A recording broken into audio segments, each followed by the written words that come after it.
7 de dezembro foi um dia histórico, porque um fato muito novo, um fato auspicioso aconteceu.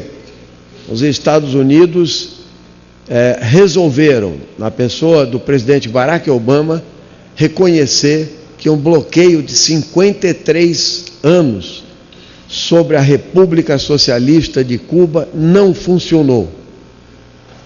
Quem acompanhou a história do século XX sabe o que significou a Revolução Cubana, na luta contra as oligarquias, na luta de libertação da América Latina, na luta que todos tinham expectativa e que se transformou num país socialista em plena América Latina, a 100 quilômetros dos Estados Unidos da América.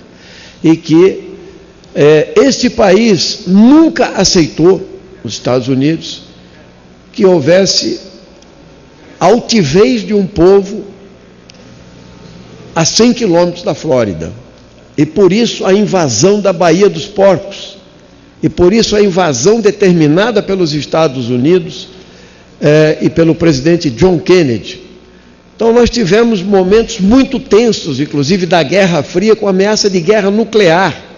Cuba se tornou uma referência internacional com apenas 10 milhões de habitantes. E eles construíram um país com muitas dificuldades, muito cerco, muita opressão. É assim mesmo, esse país do Caribe conseguiu ter uma das educações mais avançadas do mundo, um sistema de saúde dos mais avançados do mundo e conseguiu manter a sua altivez. Todas as acusações que se fez sobre a ditadura cubana, como a grande mídia brasileira gosta de falar, ou contra a permanência no poder, mostrou que Fidel Castro e seus seguidores, conseguiram uma grande hegemonia na ilha, não sem cometer erros, como todo governante nesse período todo, E eu acho que essa relação hoje, essa quebra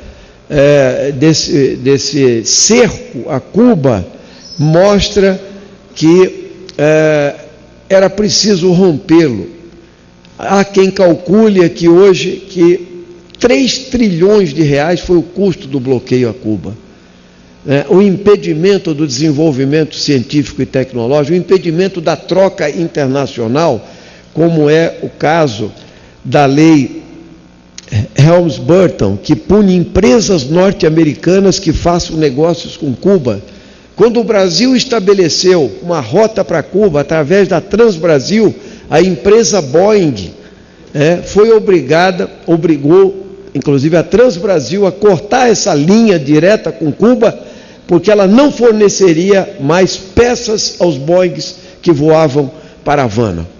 Isso é só um exemplo do que foi o cerco global e latino-americano. Hoje, só os Estados Unidos não mantêm relações com Cuba, e ele está aqui para participar. O próprio presidente Barack Obama, senhor presidente, ele teria que ficar fora de uma reunião de cúpula das Américas em que todos os países querem a presença de Cuba e só os Estados Unidos que não.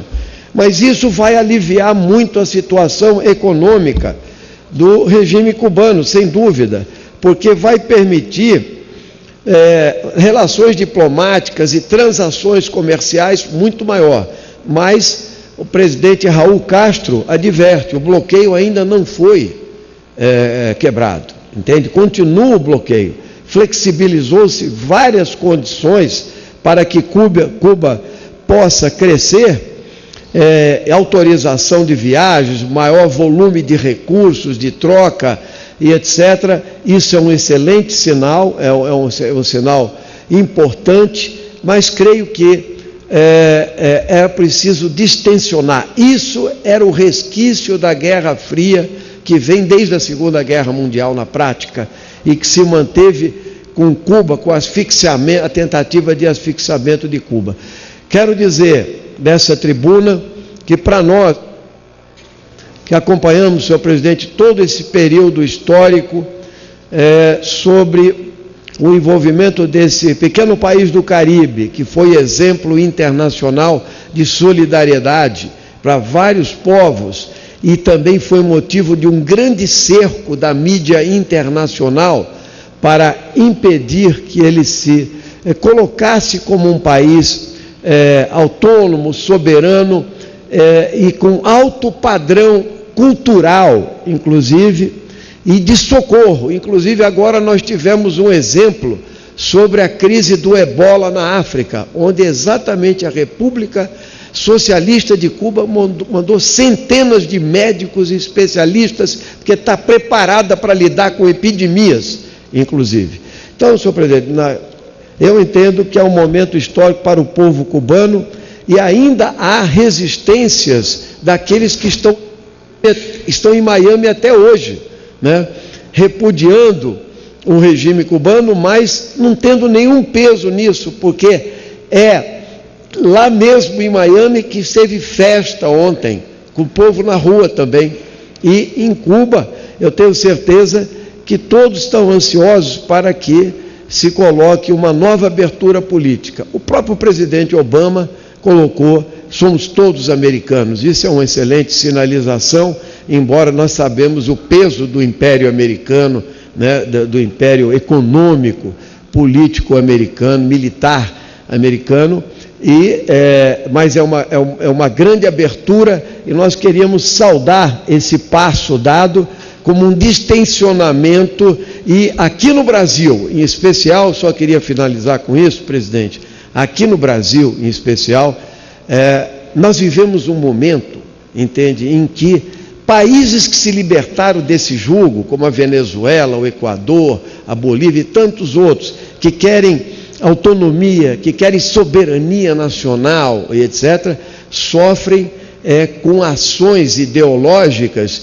que estão na mídia. Por exemplo, com a decisão do governo brasileiro e de empresas brasileiras de reativar o porto de Mariel, em Cuba, que será um grande exportador. E agora as manchetes dos jornais dizem que o Brasil deu um passo certo, porque ele saiu na frente para isso. E ainda tem gente na Avenida Paulista dizendo: tem que ir para Cuba. Eles que querem ir para Miami, mas eles têm que ir para Cuba. E eu digo que é preciso integrar uma América Latina livre e soberana para acabar com a miséria, com a fome, para instalar a justiça social no continente americano. E é isso que nós queremos para Cuba e para todos os países latino-americanos. Obrigado.